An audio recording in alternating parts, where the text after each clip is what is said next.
نحمده ونستعينه ونستغفره ونعوذ بالله من شرور أنفسنا ومن سيئات أعمالنا من يهده الله فلا مضل له ومن يضلله فلا هادي له وأشهد أن لا إله إلا الله وحده لا شريك له وأشهد أن نبينا محمد عبد الله ورسوله صلى الله وسلم وبارك عليه وعلى آله وصحبه أجمعين يا أيها الذين آمنوا اتقوا الله حق تقاته ولا تموتن إلا وأنتم مسلمون أما بعد فإن أصدق الحديث كلام الله وخير الهدي هدي محمد صلى الله عليه وسلم وشر الأمور محدثاتها وكل محدثة بدعة وكل بدعة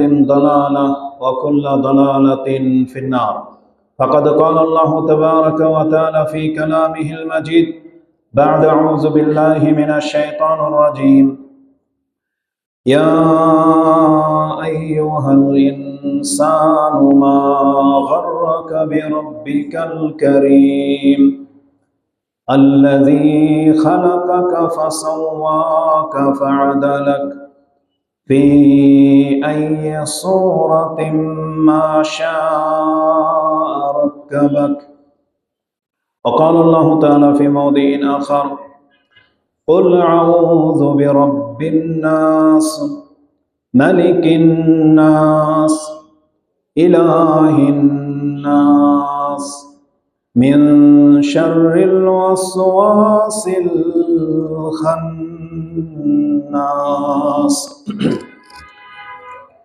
وعن أنس بن مالك قال قال رسول الله صلى الله عليه وسلم إن لله أهلين من الناس قالوا يا رسول الله من هم قال أهل القرآن أهل القرآن أهل الله وخاصته رواه ابن ماجه في كتاب المقدمة وقال هذا حديث حسن صحيح প্রশংসা মাত্র আল্লাহ সুবহানাহু ওয়া তাআলার, যিনি বিশ্ব জগতের একমাত্র মালিক, যিনি আমাদের কল্যাণের জন্য সব রকমের ব্যবস্থা করেছেন, যিনি আমাদের ইবাদতকে আমাদের জন্য সহজ করেছেন এবং আমাদেরকে এমন কিছু গুরুত্বপূর্ণ মুহূর্ত দান করেছেন যে সময়গুলো আমাদের জন্য বরকতপূর্ণ, যে সময়গুলো আমাদেরকে পাপের কাফফারা স্বরূপ দেওয়া হয়েছে। তিনি আমাদেরকে দিয়েছেন রমজানের মতো একটি মাস, দিয়েছেন আমাদেরকে জুমার মতো একটি দিন, দিয়েছেন আমাদেরকে কিয়ামুল লাইল করার মতো সাহারির সময়, যেটা অত্যন্ত বরকতপূর্ণ। এই সময়গুলো আমাদের পাপকে মেটানোর ব্যবস্থাও করা হয়েছে। তো যে আল্লাহ আমাদেরকে তিনি তার বন্ধুরূপে গ্রহণ করার ওয়াদা করেছেন, আমরা তার প্রশংসা করি, আমরা বলি আলহামদুলিল্লাহ। সালাতু ওয়াস সালাম প্রিয় নবী মুহাম্মদুর রাসূলুল্লাহ সাল্লাল্লাহু আলাইহি ওয়াসাল্লামের প্রতি, যার মাধ্যমে আমরা এই কল্যাণকর দিন পেয়েছি, যিনি আমাদের মাঝে রহমত স্বরূপ প্রেরিত হয়েছিলেন এবং যার মাধ্যমে আমরা সম্মানিত মর্যাদাবান হতে পেরেছি। আমরা সেই নবীর প্রতি সালাত এবং সালাম পাঠ করি। আল্লাহুম্মা সাল্লি ওয়া সাল্লিম ওয়া বারিক আলা নবিয়িকা মুহাম্মদ। আল্লাহ সুবহানাহু ওয়া তাআলার প্রশংসা যে আল্লাহ সুবহানাহু ওয়া তাআলা আমাদেরকে খুব গুরুত্বপূর্ণ সময় পর্যন্ত বাঁচিয়ে রেখেছেন। আমাদের হাতে আর মাত্র কয়েকদিন, তারপরেই এক বরকতপূর্ণ মাস আমাদের কাছে আসতে যাচ্ছে।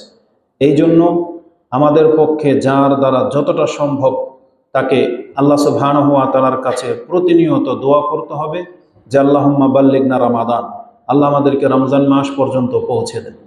এটা হতে হবে বর্তমানে আমাদের মুখ্য দোয়াগুলোর একটি, যে আমরা যে কোনো বিষয়ে দোয়া করি না কেন, আমরা যেন আল্লাহ সুবহানাহু ওয়া তাআলার কাছে এটা অবশ্যই করি যে আল্লাহ আমাদের এতদিন আপনি বাঁচিয়ে রেখেছেন বা হায়াতে রেখেছেন, আপনি আপনার অনুগ্রহে আমাদের হায়াতটাকে আরেকটু লম্বা করে দেন, যাতে করে আমরা রমজান মাস পর্যন্ত পৌঁছে যাই।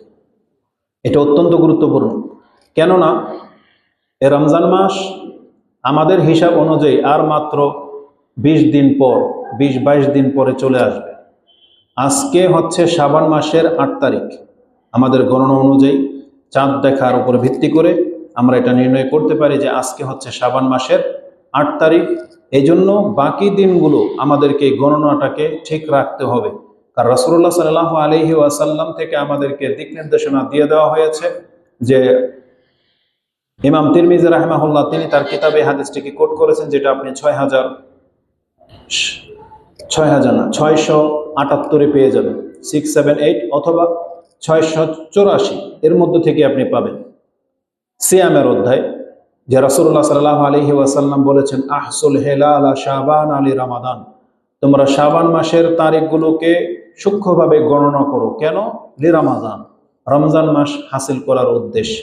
তার মানে যেই ব্যক্তি শাবান মাসের দিনগুলোকে গণনা সঠিক রাখবে তার জন্য রমজান মাস পাওয়া অত্যন্ত সহজ। কারণ রমজান দুইভাবে হাসিল হয়, এক চাঁদ দেখার মাধ্যমে, আরেক হলো এই শাবান মাসকে 30 দিনে পূর্ণ করার মাধ্যমে। এটাও হাদিসে রয়েছে। ইমাম বুখারী তিনি হাদিস কোট করেছেন সিয়ামের অধ্যায়, রাসূলুল্লাহ সাল্লাল্লাহু আলাইহি ওয়াসাল্লাম বলেছেন সুমু লিরুয়াতিহি ওয়া আফতিরু লিরুয়াতিহি ফা ইন গুব্বিয়া আলাইকুম ফাহসুল হিলাল শাবানা, সুমু লিরুয়াতিহি ওয়া আফতিরু লিরুয়াতিহি ফা ইন গুব্বিয়া আলাইকুম ফাআকমিলু ইদ্দাতা শাবানা 30।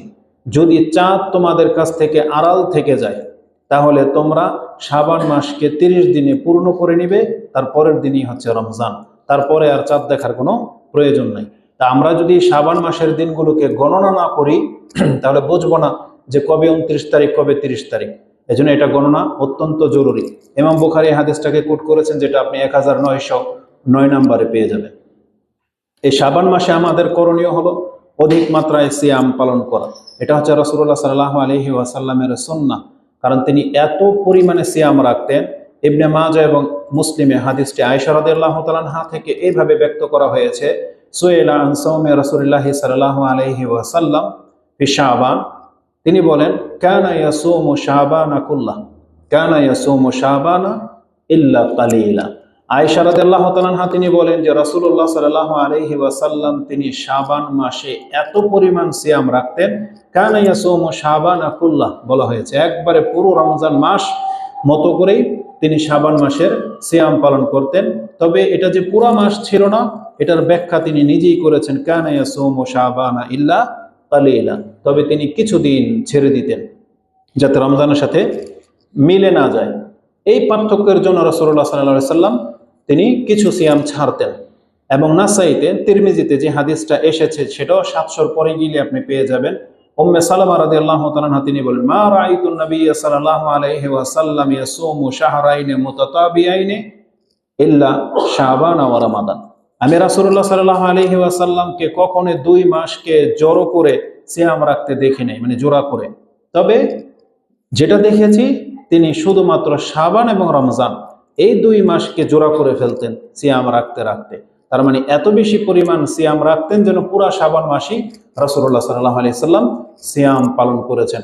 ওসামা বিন যায়েদ তার থেকে একটা হাদিস কোট করা হয়, যেটা নাসাইতে 2357 নম্বর হাদিসে রয়েছে, যে রাসূলুল্লাহ সাল্লাল্লাহু আলাইহি ওয়াসাল্লামকে তিনি জিজ্ঞাসা করেছেন, ইয়া রাসূলুল্লাহ মা তাসুমু শাহরান মিনাশ শুহুরি, قال يا رسول الله ما رأيت تصوم شهرا من الشهور ما تصوم في شعبان, আপনি শাবান মাসে যত সিয়াম রাখেন অন্য কোনো মাসে আপনাকে এত সিয়াম রাখতে দেখি না, কেন? তখন রাসূল বলেছেন যাকা শাহরুন ইউগফালুন নাসু আন বাইনা রজবি ও রমাদান, এটা হচ্ছে রজব এবং রমজানের মাঝখানের মাস, যে মাস সম্পর্কে অধিকাংশ মানুষ গাফেল, তারা বোঝেই না, ভ্রুক্ষেপই করে না যেটা কি মাস যাচ্ছে। তুরফাউ ফীহি আল আমালু ইলা রাব্বিল আলামিন, এই শাবান মাসে পৃথিবীর আমলগুলোকে আল্লাহর কাছে পেশ করা হয়। ফা উহিব্বু আইয়ুরফা আমালি ওয়া আনা সাইম, এই জন্য আমি অধিক মাত্রায় সিয়াম রাখি, যে আমি মুহাম্মদ পছন্দ করি আল্লাহর কাছে যখন পৃথিবীর আমলগুলো পেশ করা হবে তখন দেখবে যে দুনিয়াবাসী তো গাফিল, কিন্তু মুহাম্মদ সাল্লাল্লাহু আলাইহি ওয়াসাল্লাম সিয়াম অবস্থায় আছে, এটা আমি পছন্দ করি। এটা ইমাম নাসাই কোট করেছেন, যেটা আপনি 2317 নম্বর হাদিসে পেয়ে যাবেন। তো মোটামুটি 3-4টা হাদিসে আপনাকে পুরো শাবান মাসের ইতিবৃত্তান্ত আপনার কাছে পেশ করা হলো, যে শাবান মাস হচ্ছে একটা সুন্নাহ নফল ইবাদত করার অত্যন্ত গুরুত্বপূর্ণ মাস। আর এটা এই জন্য আপনি করবেন, যদিও ইচ্ছা ছিল যে শাবান মাস নিয়ে আলাদা একটা বক্তব্য করব, হয়তো ইনশাল্লাহ বাসায় হলেও করব, মাঝখানে থেকে যায় 15 শাবান, যেহেতু ওটা অত্যন্ত দ্বার প্রান্তে চলে আসছে। লাইলাতুন নিসফে মিন শাবান আমাদের দেশে যেটাকে শবে বরাত হিসাবে গণ্য করা হয়। তো শবে বরাত এই শব্দটা শাবান মাসের সাথে যায় না, কারণ এই শবে বরাত শব্দটা মূলত রমজান মাসে। ওই লাইলাতুল কদরের আরেক নাম শবে বরাত, যেটা এটাকে ফার্সি, এটাকে আরবি করেন সেটা হচ্ছে লাইলাতুল মুবারাকা বা লাইলাতুল বারাআত, যেটা ইমাম কুরতুবী তিনি তার কিতাবের মধ্যে সূরা দোখান 44 নম্বর যে সূরা রয়েছে তার একটি আয়াত আল্লাহ বলেছেন, ইন্না আনজালনাহু ফি লাইলাতিন মুবারাকা ইন্না কুন্না মুনজিরিন। এই আয়াতের তাফসিরে আপনি দেখবেন ইমাম কুরতুবী তিনি তার তাফসিরে উল্লেখ করেছেন যে এই রাত্রের 4টা নাম আছে। কোরআন দিয়ে 2টা সাব্যস্ত, আর হুকুমের দিকে লক্ষ্য রেখে আরো 2টা নাম সাব্যস্ত হয় গুণের ভিত্তিতে। এক, আল্লাহ নিজেই বলেছেন এটা হচ্ছে লাইলাতুল কদর, আল্লাহ নিজেই বলেছেন এটা হচ্ছে লাইলাতুল মুবারাকা। এই 2টা শব্দ কোরআন থেকে নিয়েছেন। এবং এই রাত্রে যেগুলো ঘটনা হয়, যে ঘটানো হয় বা যে নিয়ম আল্লাহ রেখেছেন, সেই নিয়মের ভিত্তিতে আরো 2টা নাম বের হয়ে আসে। সেটা হচ্ছে লাইলাতুস সাক এবং লাইলাতুল বারাআত। তিনি বলেছেন এটা হলো চেক মানে বাজেট পাস করার রাত, আর এটাই হচ্ছে মুক্তির রাত। আর সেটা কোন রাত? লাইলাতুল কদর। তার মানে ইমাম কুরতুবী 4টা নাম উল্লেখ করেছেন এই রাতের, কিন্তু আমাদের দেশে ওখান থেকে একটা নাম ছিনিয়ে এনে সে রাতটাকে দিয়ে দিয়েছে এই শাবান মাসের 15 তারিখের রাতকে। মূলত এটা হাদিসেও নাই, কোরআনেও নাই। কোনো কিছুর ভিত্তিতে লাইলাতুল বারাআত শব্দটা এই নিসফে মিন শাবানের মধ্যে ফিট হয় না, কিন্তু আমাদের দেশের মানুষ এটাকে নিয়ে খুব বেশি বাড়াবাড়ি করে। তবে তাদের বাড়াবাড়ির পেছনে সবচেয়ে বড় দলিল যেটা, এটা আমাদের কাছে অত্যন্ত দুর্বল, এবং কি ইমাম নাসিরউদ্দিন আলবানী এক বর্ণনা এটাকে জাল পর্যন্ত বলেছেন। যে হাদিসটি ইবনে মাজাতে রয়েছে, আপনি 1388-তে পেয়ে যাবেন। সালাতের অধ্যায়ের তাহাজ্জুদ বা রাতের নামাজের অধ্যায় পেয়ে যাবেন যে রাতের নামাজ কেন্দ্রিক যত বর্ণনা আছে তার মধ্যে লাইলাতুন নিসফে মিন শাবান এটা প্রমাণ করতে গিয়ে তিনি হাদিসটা এনেছেন আলী রাদিয়াল্লাহু তাআলা আনহুর বরাত দিয়ে, যে হাদিসের সনদ অত্যন্ত দুর্বল, বলা হয়েছে দাইফুন জিদ্দান আও মওদু, বলা হয়েছে এটা জাল হাদিস। কি আছে যে আলী রাদিয়াল্লাহু তাআলা আনহু তিনি রাসূলুল্লাহ সাল্লাল্লাহু আলাইহি ওয়াসাল্লাম থেকে বর্ণনা করেন যে ইযা কানা লাইলাতুন নিসফে মিন শাবান ফাকুমু লাইলাহা ওয়া সুমু নাহারাহা, যখন 15 তারিখের শাবান মাসের 15 তারিখের রাত চলে আসবে তখন তোমরা রাতে কিয়াম করবে আর দিনে সিয়াম পালন করবে। ফা ইন্নাল্লাহা তাবারাকা ওয়া তাআলা ইয়ানজিলু ইলা সামাঈদ দুনিয়া মিন গুরুবিশ শামসি ইলা সামাঈদ দুনিয়া ফায়াকুল হাল মিন মুস্তাগফিরিন আগফির লাহু হাল মিন মুস্তারজিকিন আরযুকাহু হাল মিন মুবতালিন ওয়ায়াফিয়াহু হাল মিন কাযা হাত্তা ইয়াতলুল ফাজর। এটা হচ্ছে হাদিসের ফার্স্ট টু লাস্ট, যে রাসূল বলেছেন যখন 15 শাবানের রাত আসবে তোমরা রাতে কিয়াম করবে, দিনে সিয়াম পালন করবে। এটা এমন একটা রাত যে রাত্রে আল্লাহ মাগরিবের পর থেকে প্রথম আকাশে আসেন এবং বলেন, কে আছো ক্ষমা চাও ক্ষমা করে দেব, কে আছো রিজিক চাও রিজিক দেব, কে আছো বিপদে আছো আমি তোমাকে মুক্ত করে দেব, কে আছে এটা প্রয়োজন ওটা প্রয়োজন আমি তোমাকে দেব। এইভাবে ফজর পর্যন্ত রাতটা পার হয়। এ হাদিস অত্যন্ত দুর্বল, এটা আমলযোগ্য হাদিস না, কারণ এটাকে মুহাদ্দিসগণ এটাকে রিজেক্ট করেছেন। কিন্তু আমাদের সমাজে এটাকেই সবচেয়ে মুখ্য দলিল হিসেবে পেশ করে সেই রাত্রে রাত ভোর তারা সালাত আদায় করে এবং দিনে সিয়াম পালন করে। আসুন তাদের একটা জবাব দিয়ে দিই।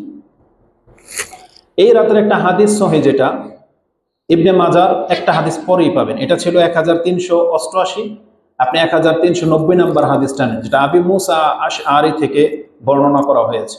তাতে রাসূলুল্লাহ সাল্লাল্লাহু আলাইহি ওয়াসাল্লাম বলেন যে ইযা কানা লাইলাতুন নিসফে মিন শাবান ইয়াত্তালিউল্লাহ ইলা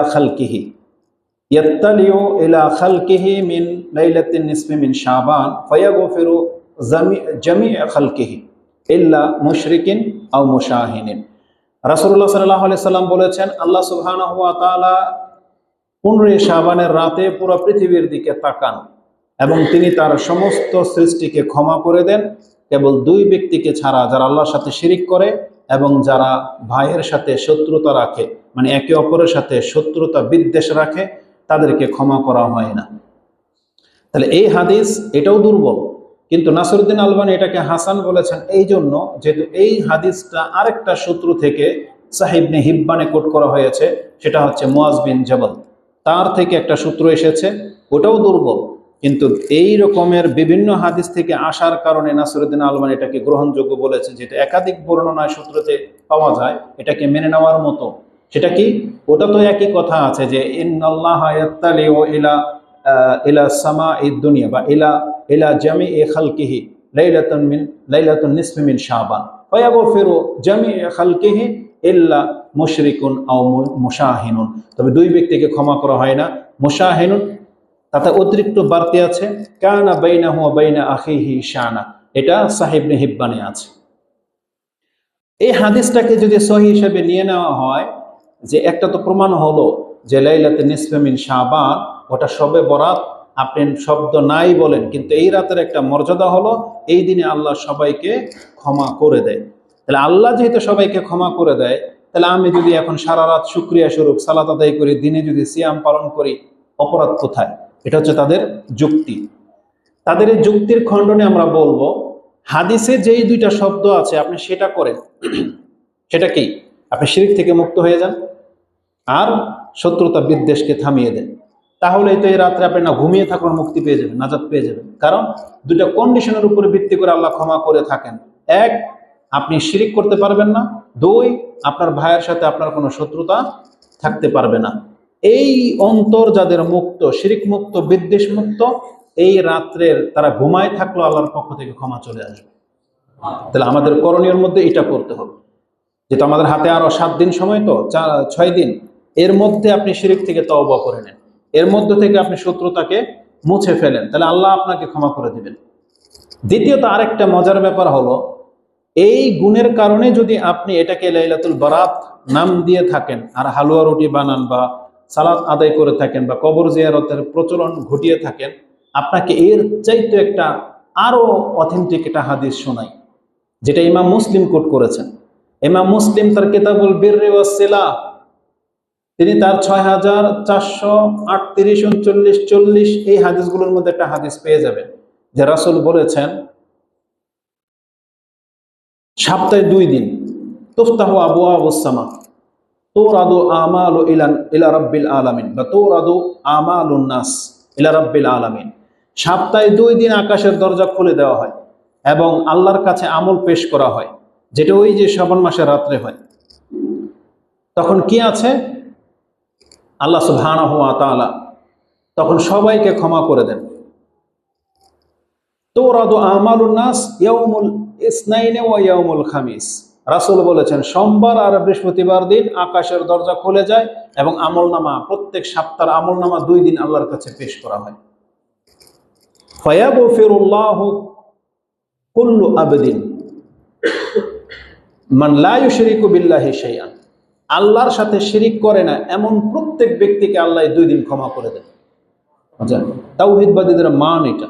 আমাদের শেখেরা যে কেন বেশি তাওহীদের আলোচনা করে, তার মূল হচ্ছে এটা, যার সাথে আল্লাহর সম্পর্ক, আর কারোর সাথে সম্পর্ক নাই, যে ব্যক্তি তাওহীদের উপরে আছে, তার দ্বারা যত ছোটখাটো পাপগুলো হয় আল্লাহ তাদেরকে ক্ষমা করার জন্য যে কত ব্যবস্থা রেখেছেন, তার এটা একটা, যে প্রত্যেক সোমবার, প্রত্যেক বৃহস্পতিবার আল্লাহ তাদেরকে ক্ষমা করে দেন।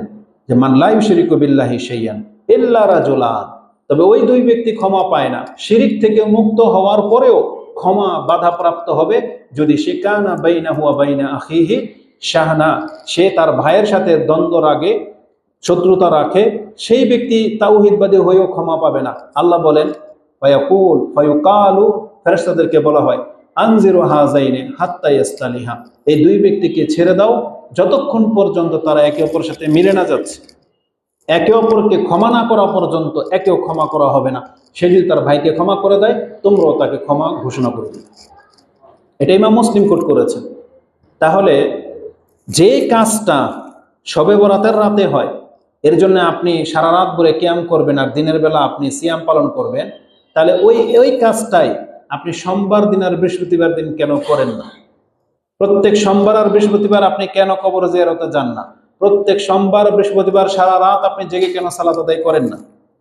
তার মানে বোঝা যাচ্ছে যে আমাদের সমাজ আসলে দলিলের ভিত্তিতে না, যুক্তি তো টিকে না। কিন্তু নিজেদের বাপদাদার ধর্ম থেকে যেটা তারা পেয়ে গেছে ওটার উপরই তারা বহাল থেকে যেতে চাচ্ছে। দলিল দিলেও কোনো কাজ হয় না, যুক্তি দেখালেও কোনো কাজ হচ্ছে না। না, এমনটা হলে চলবে না। আপনাকে কোরআন এবং সুন্নাহ, এমনকি সর্বোপরি আপনাকে নাস মানে যে বর্ণনাগুলো আছে এটার উপরে আপনাকে ফিরে আসতে হবে। তা আল্লাহ আমাদেরকে বোঝার তৌফিক দান করুন।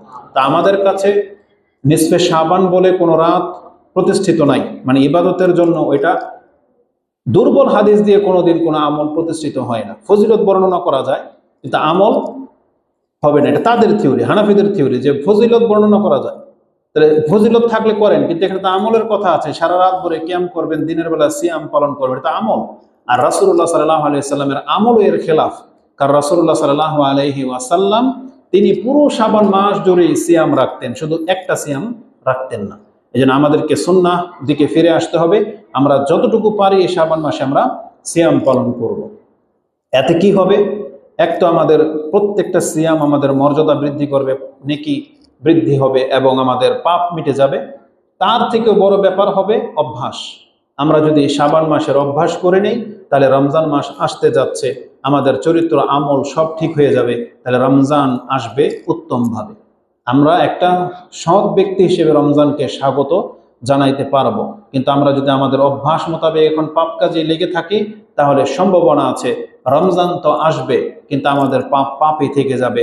হতে পারে এই অভ্যাসগত কারণে রমজান মাসে আমরা পাপ করা শুরু করব, মোবাইলের মধ্যে নিয়ে ব্যস্ত থাকব, তারপরে আলফাল কাজে নিজেকে জড়িয়ে রাখবো।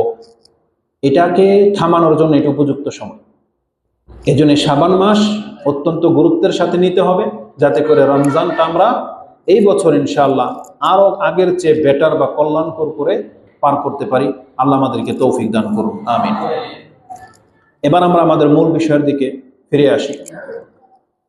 আমাকে বলা হয়েছে যে আমি যেন আজকের খুতবায় আমাদের সাথে আল্লাহ সুবহানাহু ওয়া তাআলার কেমন সম্পর্ক বা কি সম্পর্ক সেটা যেন তুলে ধরি। আপনাদেরকে আমি একটা বলি, এটা আমার ত্রুটি, ধরে নেন এটা আমার ত্রুটি। আমাদের বিদ্যা বুদ্ধি এমনি কম। আমরা যখন কোনো কিছু ভাবি বা কোনো কিছু দায়িত্ব দেওয়া হয়, তখন নিজেদের মধ্যে সেটা ঘাটতি দেখতে পাই, তখন ওটা রেডি করতে আমাদের অনেক সময় লেগে যায়। মূলত এই বিষয়টাকে যদি আমি উত্তম করে পেশ করার ইচ্ছা করি, তাহলে আমাকে 1 মাস সময় লাগবে এটা নিয়ে ভাবতে, কারণ আমার রিজার্ভে কিছু নাই, আমাদের তো খুঁজতে হয়। তবে এই 3 দিন আমি শুধু এই বিষয়টা নিয়ে ভাবছি যে যেই প্রস্তাবটা করা হয়েছে, কেমন মানে হইলাম আজ পর্যন্ত, যে আল্লাহর সাথে আমাদের সম্পর্কটা কি এটাই জানলাম না। এটাই এখন পর্যন্ত অনুভব আমরা অধিকাংশ মানুষ করতে পারি নাই। এটার চাইতে বড় ব্যর্থতা আর কিছুই নেই। মূলত এটা কেন আমরা পারবো না, আপনিও যদি আপনাকে যদি জিজ্ঞেস করা হয় আপনার সাথে আপনার রবের কি সম্পর্ক, আমি নিশ্চিত আমার চাইতে আপনার দুর্দশা আরো বেশি খারাপ হবে। কারণ আমরা তো স্টাডি করি, তাতেই অবস্থা। আপনাকে যদি জিজ্ঞেস করা হয় যে আপনার সাথে আপনার রবের সম্পর্কটা কি, আপনি দেখবেন একটু গিয়ে আপনি অন্ধকার হয়ে যাবেন, সামনের কিছু দেখতে পাবেন না, মানে আপনার বিবেক যাবে না। কারণ আপনি আমি সবাই তো সাক্ষী, আমাদের সাথে আল্লাহর কি সম্পর্ক, কতটা আমরা আল্লাহকে ফিল করি, এটা আমরা সবাই সাক্ষী। কেউ এনে সাফাই গাইলে চলবে না, কারণ আল্লাহ সুবহানাহু ওয়া তাআলা প্রত্যেকের অন্তরের খবর জানে, আমল জানে। এজন্য আমরা প্রেক্ষাপটকে সামনে রেখে কথা বলতে পারি, নিশ্চিত আপনাদের সবার একই দশা হবে যেটা আমাদের দশা, যে দেখতে পাবেন যে আল্লাহর সাথে একটা সম্পর্কের বড় গ্যাপ আমাদের রয়ে গেছে। আমাদের সাথে ব্যবসা বাণিজ্যের যে সম্পর্ক, আমাদের সাথে ঘুমের যে সম্পর্ক, খাওয়া দাওয়া, নিজের চাহিদার যে সম্পর্ক, যৌনতার যে সম্পর্ক, আমাদের সাথে ফ্রেন্ড সার্কেলের যে সম্পর্ক, আমাদের সাথে অবৈধ যে সম্পর্ক, গার্লফ্রেন্ড বয়ফ্রেন্ড, আমাদের সাথে আত্মীয়তার সম্পর্ক যতটা গাঢ়, সেই তুলনায় আপনি আল্লাহর সাথে সম্পর্কটা একটু মাপেন তো, দেখবেন খুব কম। আল্লাহ সুবহানাহু ওয়া তাআলার সাথে সম্পর্কটা একেবারে জিরো লেভেলে আছে, সবচেয়ে নিচে ওটা দেখবেন আল্লাহর সাথে সম্পর্ক। বিপদে পড়লে আমরা কাকে ডাকি, দেখবেন বন্ধু বান্ধবকে ডাকি, খুঁজি কে আমাকে হেল্প করতে পারবে, কে ধার দিতে পারবে, তাদেরকে খুঁজি। সেখানে আপনি প্রথমে আল্লাহকে ডাকেন নাই। আপনার যে কোনো ক্ষেত্রে হতাশায় পেরেশানি আপনি খালি হন্য হয়ে ঘোরেন, কে আপনাকে হেল্প করতে পারবে, কিন্তু আল্লাহর দিকে আপনার বিবেক যায় না। যে কোনো পেরেশানিতে আপনি হতাশা হয়ে যাচ্ছেন, কিন্তু আপনার রব আপনার সাথে আছে, এটা আল্লাহর ফয়সালা, আল্লাহ এটার মাধ্যমে আপনাকে কল্যাণ কিছু দিতে চাচ্ছেন, আপনার বিশ্বাসটা ওই পর্যন্ত যায় না। এটা আমি প্রথমে ত্রুটিগুলো বলে নিলাম। তারপরে আমরা আল্লাহ সুবহানাহু ওয়া তাআলার ফয়সালাকে অনেক সময় মেনে নিতে পারি না, যদিও অনেক সময় বাধ্য হয়ে আপনি ওয়ার্কার হিসেবে মালিকের ফয়সালাটা মেনেই নিচ্ছেন, তারপর তার কাজ করেই যাচ্ছেন, সে আপনার বেতন কাটে, তারপর আপনি কিচ্ছু করার ক্ষমতা নাই, নত হয়ে আছেন। বরং এমন সময় দেখা যায় যে আপনি আপনার চাকরিকে ঠিক রাখার জন্য আপনার ইবাদতকে পর্যন্ত আপনি ছেড়ে দিচ্ছেন। এটা হচ্ছে মালিকের সাথে আপনার সম্পর্ক। আল্লাহ সুবহানাহু ওয়া তাআলা আমাদের উপরে যে কত কি করেছেন, কত ইহসান করেছেন, এটা যদি এক এক করে তুলে ধরা হয়, সে তুলনায় এই দুনিয়ার মানুষগুলো কিছুই করেনি, কিছুই করেনি।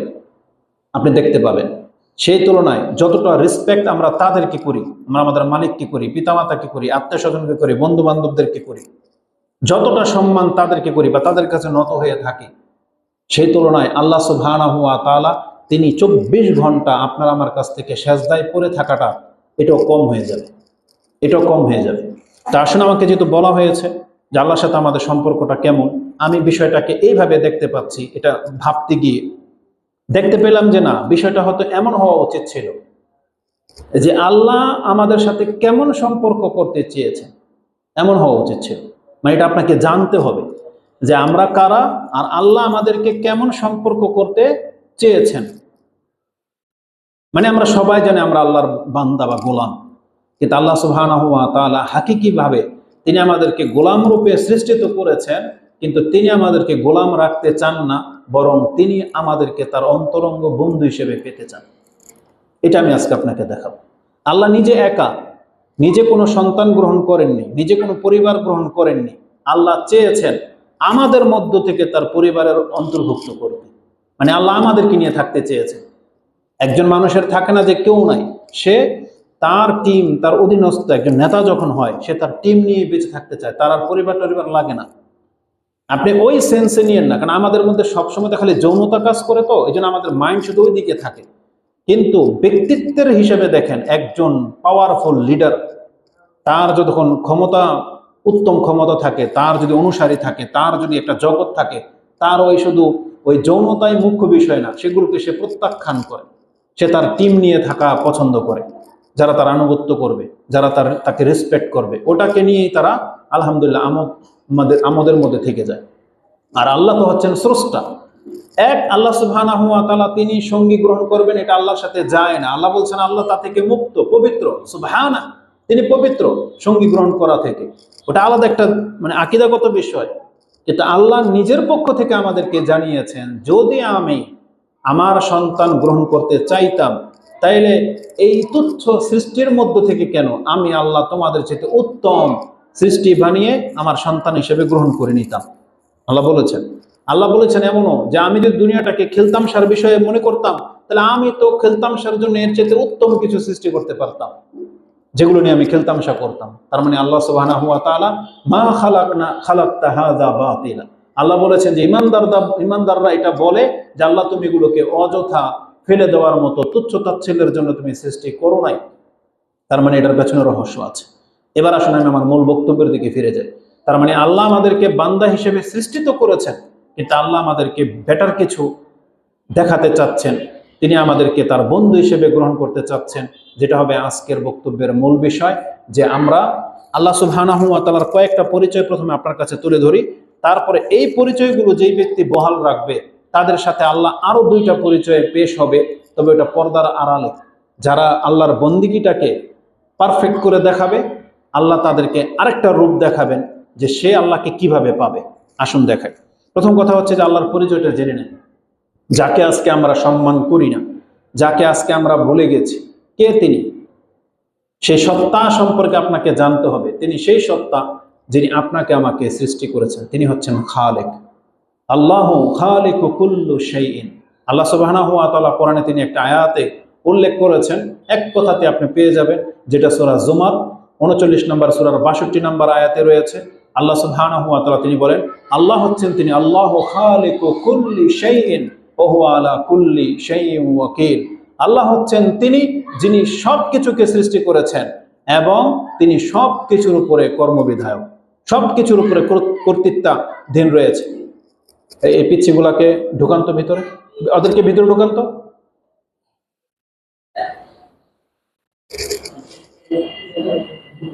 এদিকে আসো, একেবারে সামনে।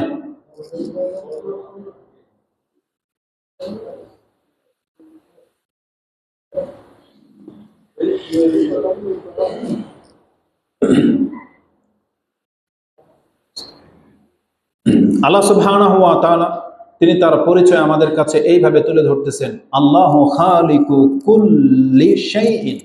আল্লাহ সবকিছুকে সৃষ্টি করেছেন একাই, তার মানে তিনি হচ্ছেন খালেক। এই সব কিছুর মাঝে আমরাও আছি। আমাদেরকে কেন সৃষ্টি করা হয়েছে একটু পরে সেটা আমি আপনার কাছে ব্যক্ত করব। তা আল্লাহ সুবহানাহু ওয়া তাআলা যিনি সবকিছুর স্রষ্টা, তিনি আমাদেরকে সহ সবকিছুকে তিনি সৃষ্টি করেছেন। তারপর আল্লাহ সুবহানাহু ওয়া তাআলা আমাদেরকে জানিয়েছেন, তোমাদেরকে একটা উদ্দেশ্য নিয়ে সৃষ্টি করেছি, একটু বড় পরেই বলবো বলেছি।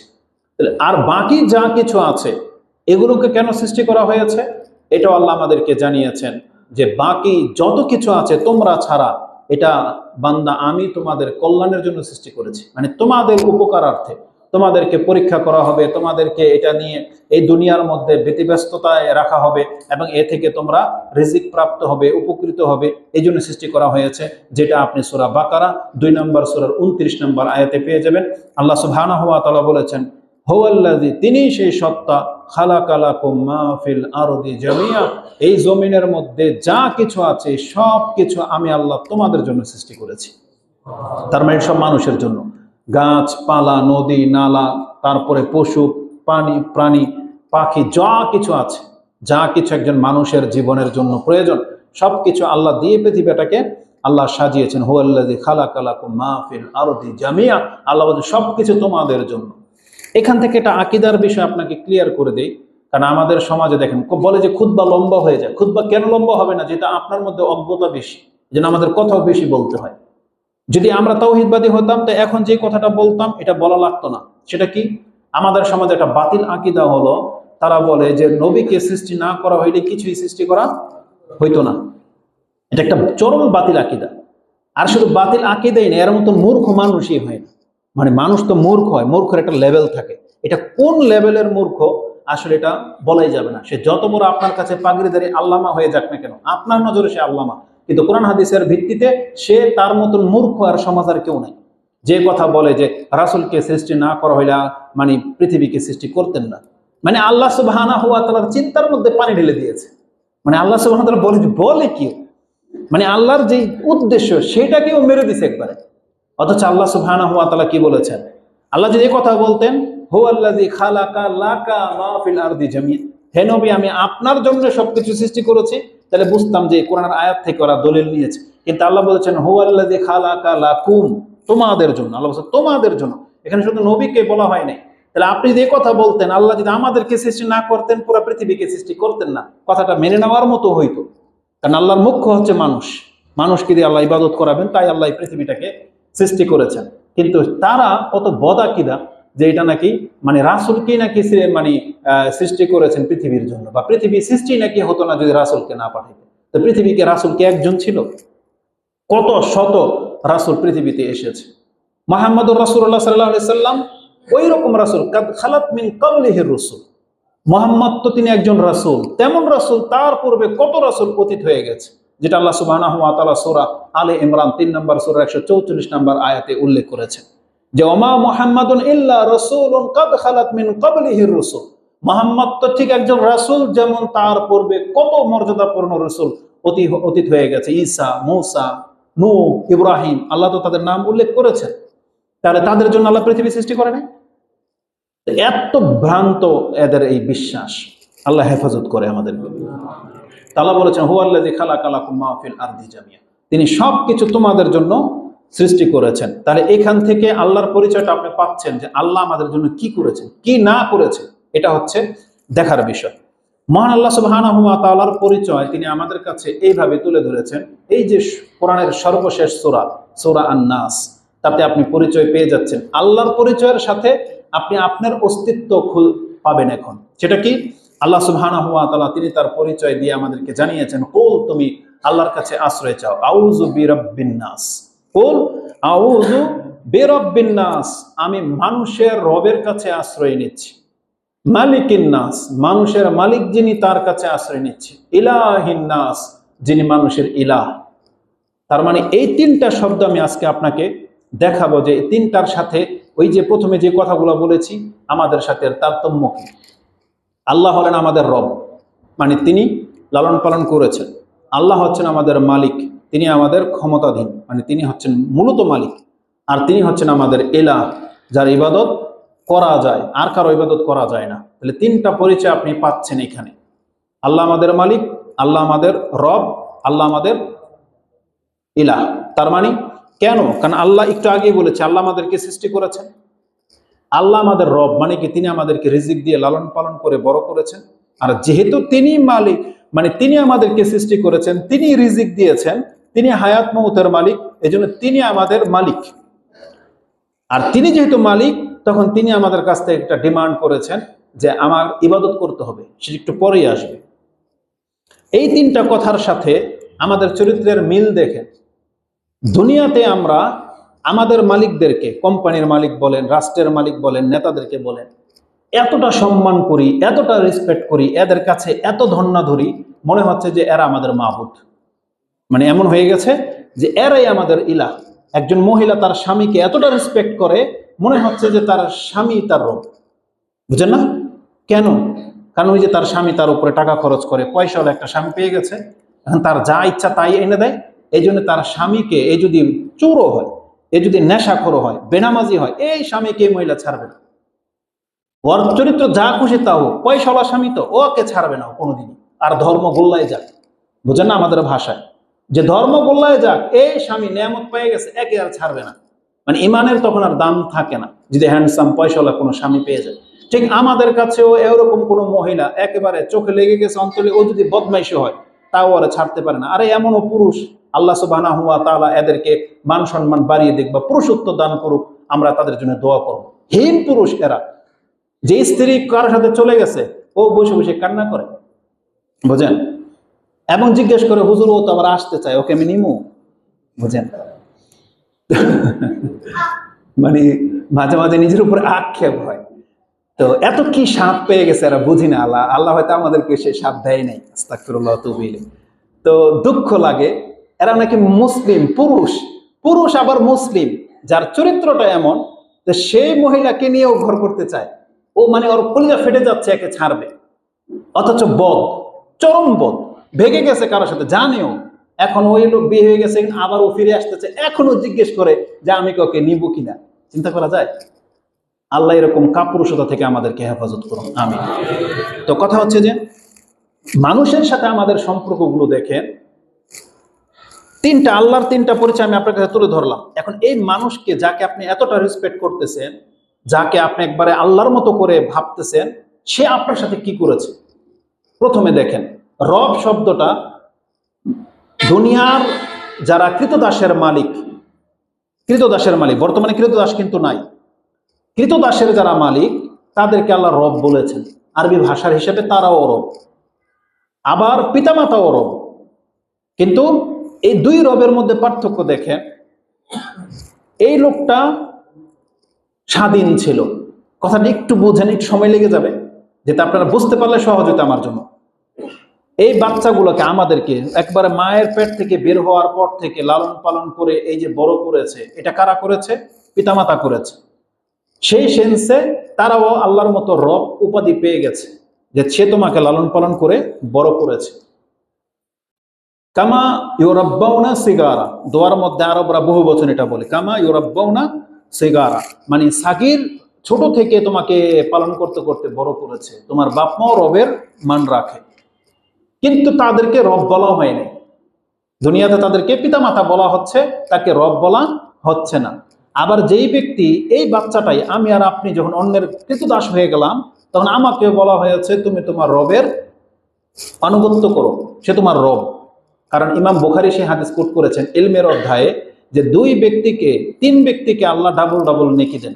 এক ব্যক্তি, মান আদ্দা হাক্কাল্লাহি ওয়া হাক্কা মাওয়ালিহি লাহু আজরান, যেই ব্যক্তি আল্লাহর হক আদায় করে এবং তার মালিকের হক আদায় করে, তার জন্য ডাবল ডাবল নেকি।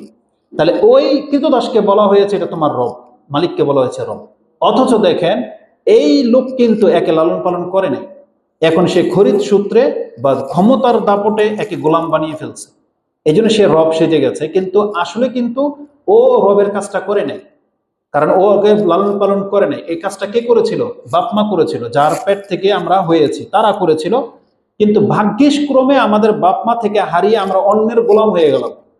যুদ্ধ লাগলে যেটা হয়, কৃতদাসী হয়ে গেল। কিন্তু ওকে কিন্তু এই মালিক কিন্তু লালন পালন করে নাই, কিন্তু হুকুমের দিক থেকে মালিক হয়ে গেছে, রব হয়ে গেছে। আর এই দিকে উনি লালন পালন ঠিকই করেছে, কিন্তু ওনাকে রব উপাধি দেওয়া হয়নি। দ্বিতীয় মাঝখানে আসেন, সেটা হচ্ছে মালিকিন নাস, আল্লাহ হচ্ছেন মানুষের মালিক।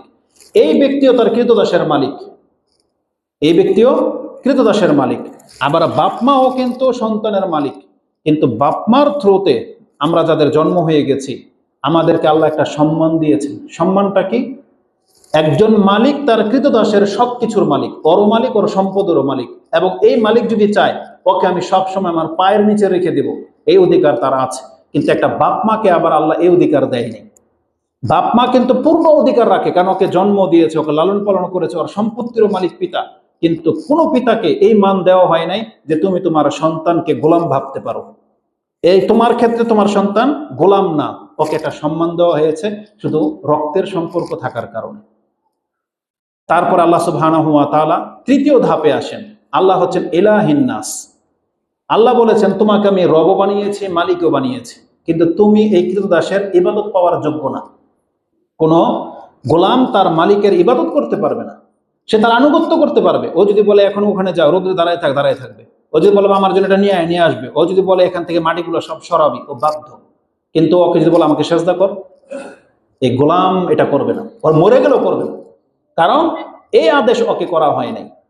যেমন বেলাল রাদিয়াল্লাহু তাআলা আনহুকে পাথর চাপা দিয়ে রাখা হয়েছিল, পাথর, তার জিহ্বা বেরিয়ে গিয়েছিল, পিঠ জ্বলে গিয়েছিল, রক্তাক্ত করা হয়েছে, কিন্তু বেলাল ওর ইবাদতের ক্ষেত্রে প্রশ্নই ওঠে না। তিনি বলছেন আহাদ, আমি এক আল্লাহর গোলাম। তাহলে আল্লাহ সুবহানাহু ওয়া তাআলা দেখিয়ে দিয়েছেন যে পৃথিবীতে আমার বান্দা যারা হয় তারা গোলাম হলেও তারা আমার হককে ভুলবে না, তারা ওটাকে ঠিক রাখবে। এবার আমাদের চরিত্র দেখেন, আল্লাহ আমাদের রব, প্রকৃত রব, কারণ আল্লাহ আমাদেরকে সৃষ্টি করেছেন, রিজিক দিয়ে বড় করলেন, তিনি আমাদের মালিকও, এবং বলেছেন আমি তোমার ইবাদতেরও হক রাখি। তিনটা পরিচয় জানার পরেও যার ইবাদত করা যায় না, আপনি সেই ব্যক্তির গোলামি করতে প্রস্তুত, সেই নেতার পা চাটেন আপনি, সেই নেতা যা বলবে আপনি আল্লাহর বিপক্ষে চলে যান, অথচ আল্লাহ তাকে ইলাহিন নাস বলেন না।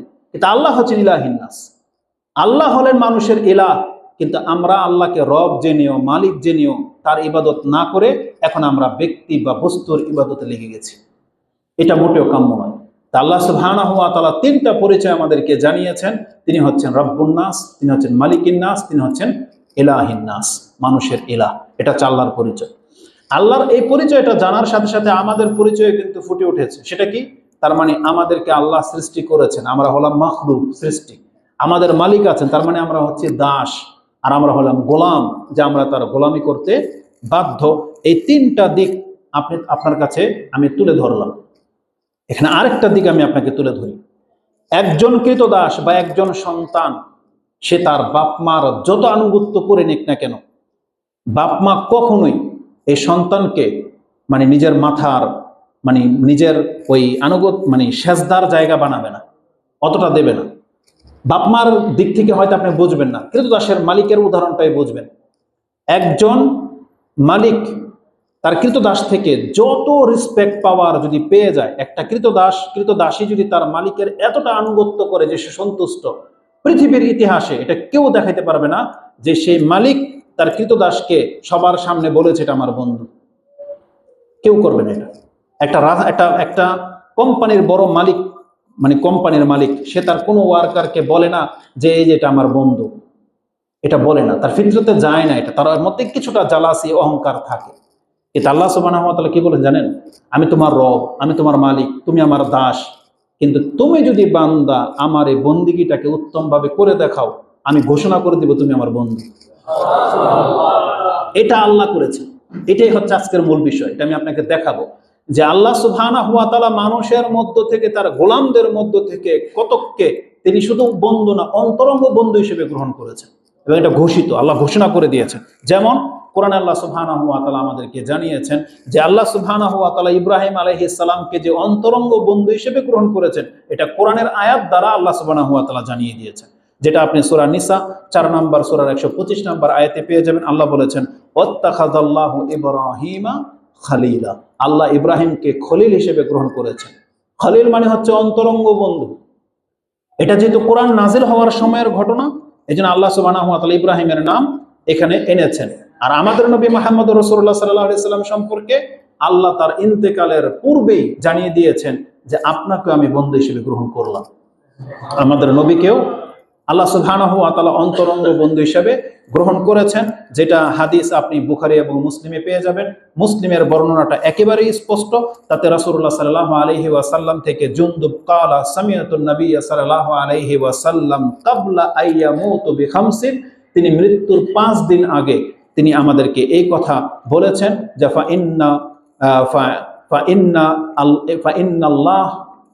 ইন্নাল্লাহ তাআলা কাদ ইত্তাখাযানি খালিলান কামা ইত্তাখাযা ইব্রাহিমা খালিলা। রাসূল বলেছেন নিশ্চয়ই আল্লাহ আমাকে ওইভাবে খলিল হিসেবে গ্রহণ করেছেন যেভাবে ইব্রাহিম আলাইহিস সালামকে আল্লাহ খলিল হিসেবে গ্রহণ করেছেন। তাই রাসূলুল্লাহ সাল্লাল্লাহু আলাইহি সাল্লাম বলতেছেন সবাইকে উদ্দেশ্য করে, ওয়ালাউ কুনতু মুত্তাখিযান মিন উম্মতি খালিলান লাত্তাখাযতু আবা বকরিন খালিলান, আমি যদি আমার উম্মতের মধ্যে কাউকে অন্তরঙ্গ বন্ধু হিসেবে গ্রহণ করতাম, এটা সমীচীন যদি হতো, তাহলে আমি আবু বকরকে আমার অন্তরঙ্গ বন্ধু হিসেবে গ্রহণ করতাম। অবশ্যই আবু বকর রাদিয়াল্লাহু তাআলা রাসূলের অন্তরঙ্গ বন্ধু, কিন্তু তিনি কেন মানুষের মধ্য থেকে এই সম্পর্কটাকে জুড়তে চান নাই? কারণ যখন আল্লাহ বলেছেন আপনি আমার অন্তরঙ্গ বন্ধু, তখন রাসূল বলতেছেন সেই ক্ষেত্রে আমি মানুষের মধ্য থেকে কিভাবে এটা গ্রহণ করতে পারি? যখন আল্লাহ আমাকে অফার করেছে, তাই আমি আল্লাহকে অন্তরঙ্গ বন্ধু হিসেবে গ্রহণ করে নিলাম। এই জন্য আবু বকরকে তিনি সেই মর্যাদাটা দেন নাই। তার মানে অন্তরঙ্গ বন্ধু হওয়াটা কোনো স্বাভাবিক বিষয় না।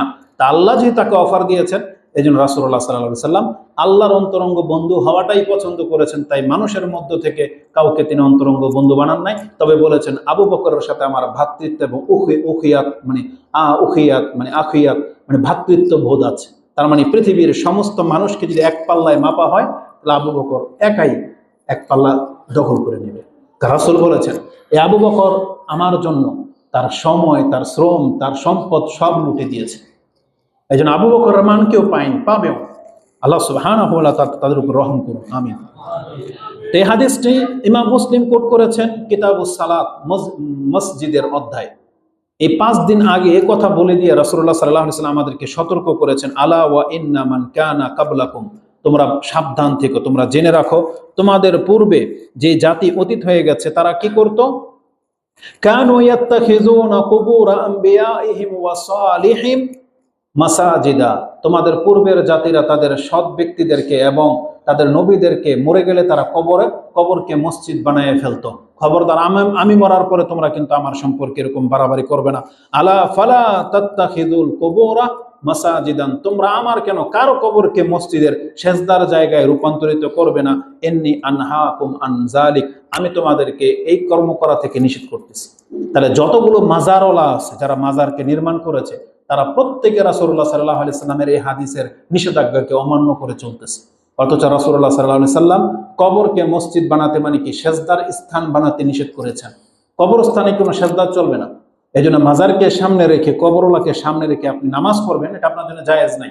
কারণ রাসূলুল্লাহ সাল্লাল্লাহু আলাইহি সাল্লাম এটাকে নিষেধ করেছেন, যেটা ইমাম মুসলিম 1075 আপনি পেয়ে যাবেন। তা আমি যেটা দেখাতে চেয়েছি, আল্লাহ সুবহানাহু ওয়া তাআলা তিনি মানুষের মধ্য থেকেও বন্ধু গ্রহণ করতে চেয়েছেন, এমনকি তিনি করে দেখিয়েছেন যে ইব্রাহিম, মুহাম্মদ, মুসা, ঈসা এরা হলো আমার বন্ধু, এবং তাদের মধ্যে ইব্রাহিম এবং মুহাম্মদ হচ্ছে অন্তরঙ্গ বন্ধু। তা আমাদের জন্য আল্লাহ সুবহানাহু ওয়া তাআলা সেই অপশন খোলা রেখেছেন। এখন আমাদেরকে দেখতে হবে যে কি করলে আল্লাহ সুবহানাহু ওয়া তাআলা আমাদেরকে বন্ধু হিসেবে গ্রহণ করবেন। তাহলে এটা ছিল আল্লাহ সুবহানাহু ওয়া তাআলার পরিচয়, যে তিনি আমাদেরকে সৃষ্টি করেছেন, তিনি আমাদেরকে রিজিক দেন। আল্লাহ সুবহানাহু ওয়া তাআলা যে রিজিকের মালিক, এটা তো আমরা সবাই জানি। যেমন আল্লাহ সুবহানাহু ওয়া তাআলা সূরা হুদ 11 নম্বর সূরার 6 নম্বরে বলেছেন, ওমা মিন দাব্বাতিন ফিল আরদি ইল্লা আলাল্লাহি রিজকুহা, আল্লাহ সুবহানাহু ওয়া তাআলা শুধু তোমাদের না, এই জমিনে চলাফেরা করে এমন একটা পোকাও নাই যেটা রিজিকের দায়িত্ব আল্লাহর হাতে নেই, বরং ওই পোকার ও দায়িত্ব কার হাতে? আল্লাহর হাতে। মানে আল্লাহ সুবহানাহু ওয়া তাআলা সবার রিজিকের দায়িত্বে আছেন, আল্লাহ এই রিজিকের দায়িত্ব আল্লাহর কোনো ব্যক্তিকে, অলি বন্ধুকে দিয়ে দেন নাই যে আমার অলিরা তোমাদেরকে রিজিক দেবে। এই রিজিকের মধ্যে সব শামিল, আপনার সুস্থতা, আপনার ব্যবসায় বরকত, আপনার সন্তান, আপনার বেঁচে থাকা, আপনার মানে যা কিছু আছে যেটা আপনি পীরদের কাছে চান, এইটার রিজিকের মালিক কার হাতে? আল্লাহ।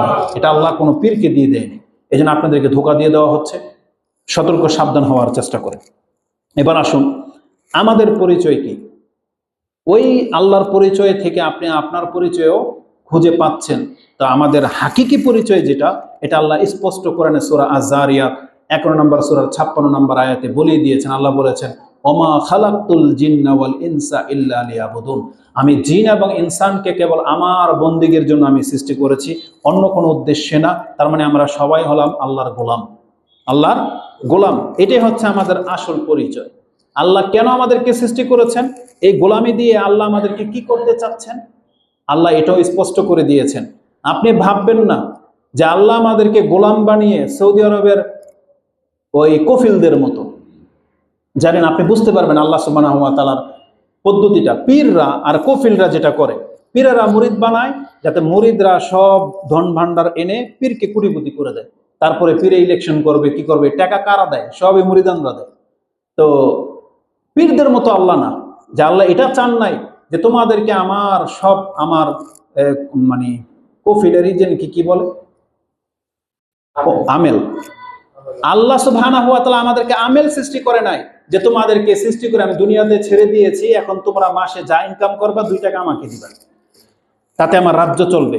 আমাদের দেশের সরকারদের মতো না যে আমি ব্রিজ টিরিজ সব বানাই দেব, টোল তোমাদের কাছ থেকে কাটবো আর আমি সরকার। এটা আল্লাহ সুবহানাহু ওয়া তাআলা না। আল্লাহ সুবহানাহু ওয়া তাআলা আমাদেরকে জানিয়ে দিয়েছেন, তোমাদেরকে ইবাদতের জন্য সৃষ্টি করেছি, বান্দা তোমার ইবাদতে আমার চারানার কোনো লাভ ক্ষতি নেই। আল্লাহ সুবহানাহু ওয়া তাআলা ক্লিয়ার করে দিয়েছেন। যেখানেই বলেছেন ওমা খালাকতুল জিন্না ওয়াল ইনসা ইল্লা লিয়াবুদুন, তার সাথে সাথে আল্লাহ আমাদেরকে এটাও জানিয়ে দিয়েছেন, মা উরিদু মিনহুম মির রিজকিন ওমা উরিদু আইয়ুতঈমুন ইন্নাল্লাহা হুয়ার রাজ্জাকু যুল কুওয়াতিল মাতিন। বরং আল্লাহ হলেনই রাজ্জাক, শক্তিধর, প্রভাবশালী, ক্ষমতাবান, তিনি তোমাদেরকে রিজিক দিয়ে থাকেন। তার মানে আল্লাহ তোমাদের কাছ থেকে কফিলদের মতো ওই মান্থলি খাওয়ার জন্য তোমাদেরকে সৃষ্টি করেন নাই, বরং তোমাদের ইবাদত তোমাদের জন্য কল্যাণকর। আমাদের ইবাদতে আল্লাহর কোনো লাভ ক্ষতি নেই।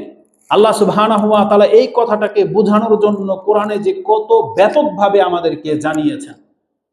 আল্লাহ সুবহানাহু ওয়া তাআলাকে আপনি এইভাবে বুঝতে পারেন, যদি আমাদের সমাজে 2 চরিত্রের পিতামাতা আছে। এক চরিত্রের পিতামাতা হলো সে তার সন্তানকে অনেক ফুটফুটে একটা সন্তান আদর করে লালন পালন করে। এই বাপ মার মাথায় কোনোদিন এই চিন্তা আসে না যে আমার এই সন্তান বুড়া বয়সে আমাকে ট্যাকেল দিবে। এই বাপ মার এই চিন্তা আসে না যে আমার এই মেয়েকে, ওকে আমি পড়ালেখা করাইতেছি, ও ডাক্তার হবে, ইঞ্জিনিয়ার হবে, ও ইনকাম করে আমাকে খাওয়াবে। কিছু বাপ মা আছে এই চরিত্রের, সে কোনোদিন তার সন্তানকে নিজের ফ্যাক্টরির প্রোডাক্টের মতো ব্যবহার করে না, যে তোকে আমি বড় করে দিলাম যাতে আমার শেষ বয়সে ও আমার সাহারা হবে। এমন কিছু বাপ মা আছে যারা নিছক ভালোবাসার কারণে সন্তানদেরকে লালন পালন করতেছেন। ও যদি আমাকে খেতে দেয় দিবে, না দিলে না দিবে, তাতে আমার কিছু যায় আসে না, এটা আমার দায়িত্ব, আমি পুরা করে দিলাম। এমন কিছু বাপ মা আছে। আর কিছু বাপ মা আছে ও সন্তানকে পালে, মেয়েদেরকে পালে শুধু ইনকাম খাওয়ার জন্য। আমরা এমনও বহু মেয়েদের প্রশ্ন আমরা পেয়েছি যারা আমাদেরকে বলে যে হুজুর আমার বাপ মা আমাকে বিয়ে দিতে চায় না, আমার বিয়ের প্রয়োজন, তারা চায় আমি চাকরি করি। কেন? কারণ তাদের হাল ধরতে হবে। চিন্তা করা যায় যে তোকে এত পড়ালেখা করাইলাম, ডাক্তার হওয়ার পজিশনে তুই এখন, আর তুই এখন বিয়ে বসে যাবি? আপনি কি মনে করেন? হ্যাঁ, তাদের ঘাটতি আছে, কিন্তু এটা ভালো চরিত্র না। আল্লাহ সুবহানাহু ওয়া তাআলা আপনার রিজিকে যে ঘাটতি রেখেছে এটা আল্লাহ ফয়সালা, কিন্তু আপনি আপনার মেয়েকে দিয়ে তো এই কাজ করাইতে পারেন না। ওর ভবিষ্যৎকে আপনি উজ্জ্বল করতে হবে, ওকে ভালো ছেলে দেখে বিয়ে দিতে হবে। ওর কামাই খাওয়ার জন্য আপনি ওকে পালতেছেন। এত নোংরা চিন্তা কি করে হতে পারে মানুষের মাঝে? তা আল্লাহকে আপনি প্রথম রূপে নিয়ে নেন। আল্লাহ সুবহানাহু ওয়া তাআলা আমাদেরকে লালন পালন করেন, এটা আল্লাহর এক্সট্রা গিফট, মানে গিফট আল্লাহ সুবহানাহু ওয়া তাআলা এমনি দিয়ে দিয়েছেন, এমনি। আপনি আল্লাহর কাছ থেকে এটা চান না, আশা করেন না। যেমন ধরেন কিছু মহিলারা আছে, কিছু ব্যক্তিরা আছে খুব দামি বিলাই পালে, বিলাই। আচ্ছা বলেন তো আপনি বিলাই কেন পালেন? এই বিলাইকে আপনারা দুধ দেয়, বাচ্চা আন্ডা দেবে, কি দিবে? বিলাই থেকে সব মানে একটা সময় বেনিফিট হবেন আপনি?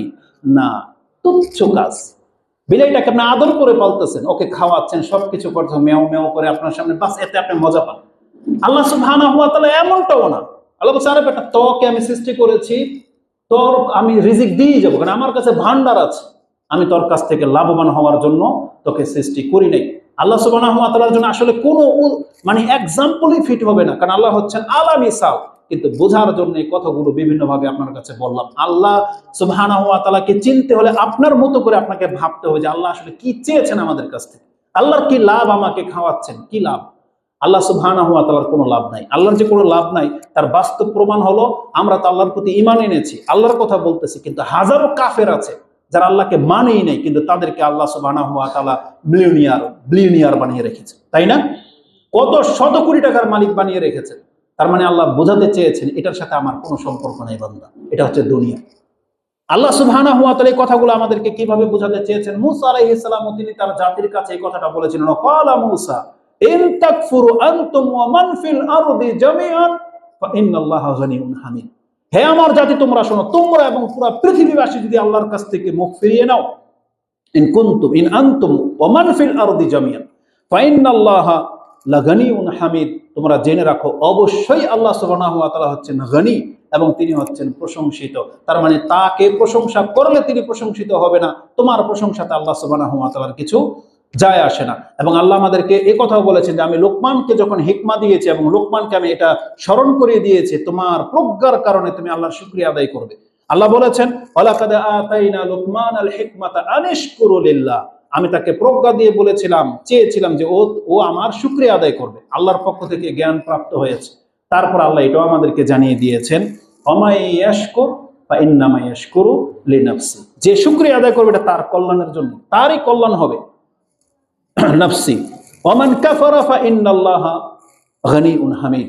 আর যদি তুমি মুখ ফেরাও, তুমি জেনে রাখো আল্লাহ তোমার মতো এরকমের বিদ্যা বুদ্ধিওয়ালা পৃথিবীতে বহু সৃষ্টি করেছেন, আল্লাহ সুবহানাহু ওয়া তাআলার কাছে কোনো ঘাটতি হয় না, যেটা আপনি সূরা লোকমানের 12 নম্বর আয়াতে পেয়ে যাবেন। এবং এটা হাদিসে কুদসিতে কি আছে?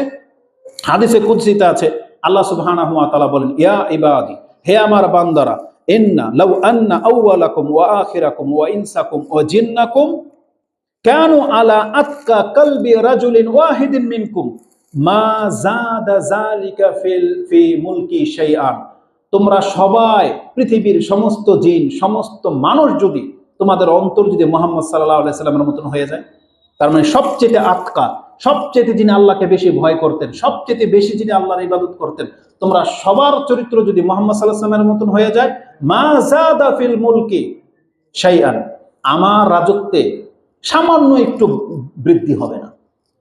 আর তোমরা যদি কানু আলা আফজারি রাজুলিন কলবি রাজুলিন ওয়াহিদিন, আর তোমাদের সবার অন্তর যদি ফেরাউনের মতো হয়ে যায়, সমস্ত মানুষ ধরেন ফেরাউন নিজেই বলে কিসের আল্লাহ, যেটা ফেরাউন বলেছিল, আল্লাহ বলেছেন, তাহলে জেনে রাখো মা নাকাসা যালিকা মিন মুলকি শাইআন, আমার রাজত্বে কোনো ঘাটতি হবে না। এটা ইমাম মুসলিম তার কিতাবুল বিররি ওয়াস সিলা 6466 নম্বর হাদিস আপনি পেয়ে যাবেন। আমি আমার বক্তব্যকে শর্ট করে দিচ্ছি। আমি যেটা বোঝাতে চেয়েছি, আমাদের ইবাদত মূলত আমাদের কল্যাণের জন্য। আল্লাহ আমাদেরকে সৃষ্টি করেছেন, এটা নিছক তার একটা দয়া। আল্লাহ তার রাজত্ব খালি পড়ে আছে, আল্লাহ চেয়েছেন যে একে তুচ্ছ একটা সৃষ্টি করে আমি জান্নাত দিয়ে দিই। এটা যে তুচ্ছ একটা ব্যাপার, আল্লাহ সুবহানাহু ওয়া তাআলার একটা বর্ণনায় এটা আছে, আমাদেরকে আল্লাহ 10টা পৃথিবীর মালিক করে দিবেন এক একটা নিম্নমানের জান্নাতীকে। একটা মুজাহিদকে 100টা পৃথিবীর মালিক করা হবে। আর নবীদেরকে, সিদ্দিকিন, সালেহিন, শহীদদেরকে যে কি দিবে এটার আপনার কোনো ভাষাই নেই। এতটা দেওয়ার পরেও জান্নাত এত বড়, তার বিশাল অংশ খালি পড়ে থাকবে, কারণ আল্লাহ তো প্রত্যেকটা মানুষের জন্য জান্নাত সৃষ্টি করেছিলেন।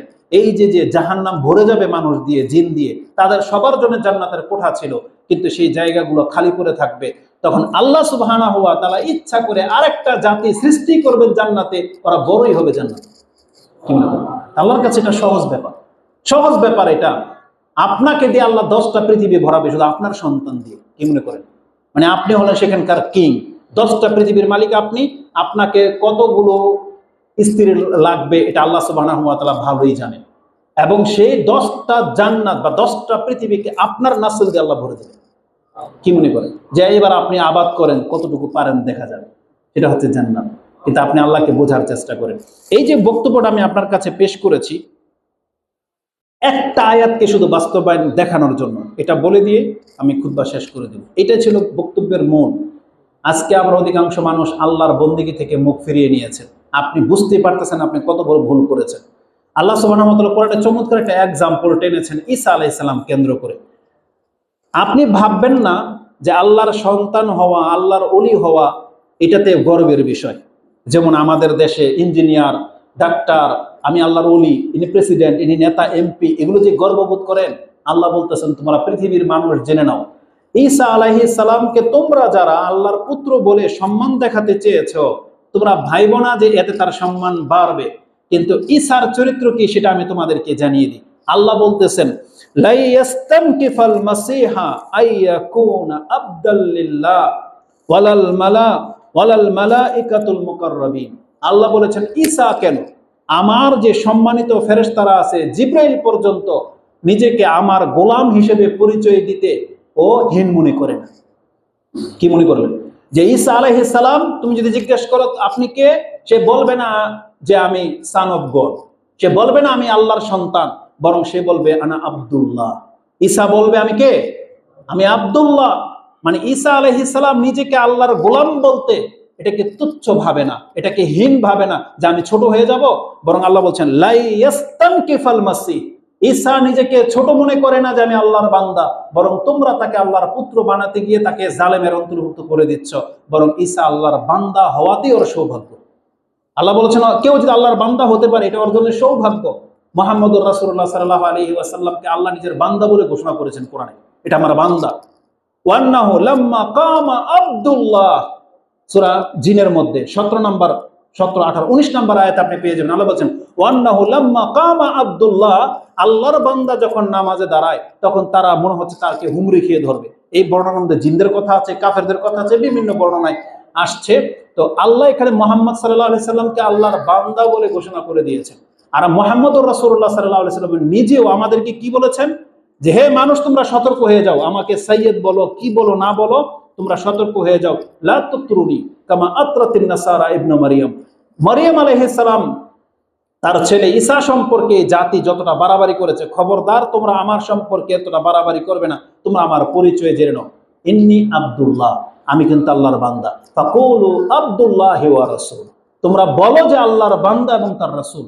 তার মানে রাসূল নিজেকে আল্লাহর বান্দা পরিচয় দিতে এটাকে গর্ববোধ করতেছেন, আর আমরা আল্লাহর গোলামি করতে এটা হীন মনে করতেছি। আপনি আল্লাহকে সেজদা করবেন এটা আপনার কাছে তুচ্ছ মনে হয়, এটা আপনার কাছে হীনতা মনে হয়, আপনি এত বড় অহংকারী হয়ে গেলেন। অথচ আল্লাহ বলতেছেন জিবরাইল পর্যন্ত আমাকে সেজদা করতে, আমার কথায় উঠতে বসতে জিবরাইলের মধ্যে সামান্যতম গিলটি ফিল হয় না। ওইটাকে গর্ববোধ মনে করে যে আমি আল্লাহর ইবাদত করতেছি। আর একটা গরুর বান্দা আর আপনি হচ্ছেন আল্লাহর বান্দা, এই দুই বান্দার মধ্যে পার্থক্য নাই? এটা বট গাছের বান্দা হওয়া আর আল্লাহর বান্দা হওয়া কি এক জিনিস? আপনি গণতন্ত্রের বান্দা হয়ে যাচ্ছেন যেখানে আল্লাহ আপনাকে ইসলামের খেলাফত দিয়েছে। আপনি কি এই দুইটাকে এক করে কেন দিলেন? একটা হচ্ছে আল্লাহর বান্দা আর একটা হচ্ছে বস্তুর বান্দা, অর্থ সম্পত্তির বান্দা, আপনি সেটার দিকে কেন ঝুঁকে গেলেন?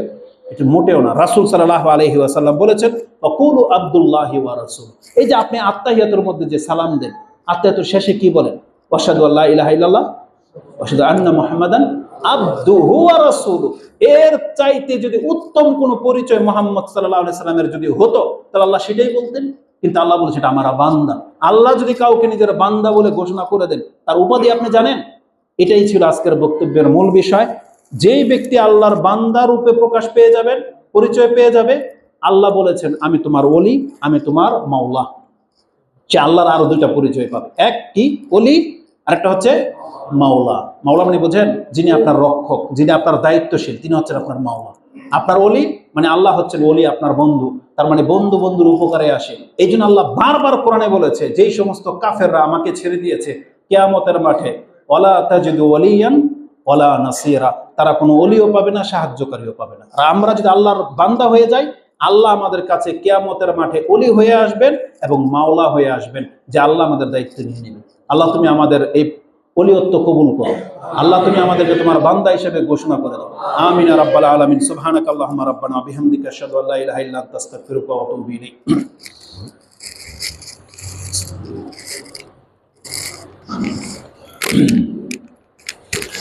আলহামদুলিল্লাহি রাব্বিল আলামিন ওয়াসসালাতু ওয়াসসালামু আলা আশরাফিল আম্বিয়া ওয়াল মুরসালিন নবিয়িনা মুহাম্মাদিন ওয়া আলা আলিহি ওয়া সাহবিহি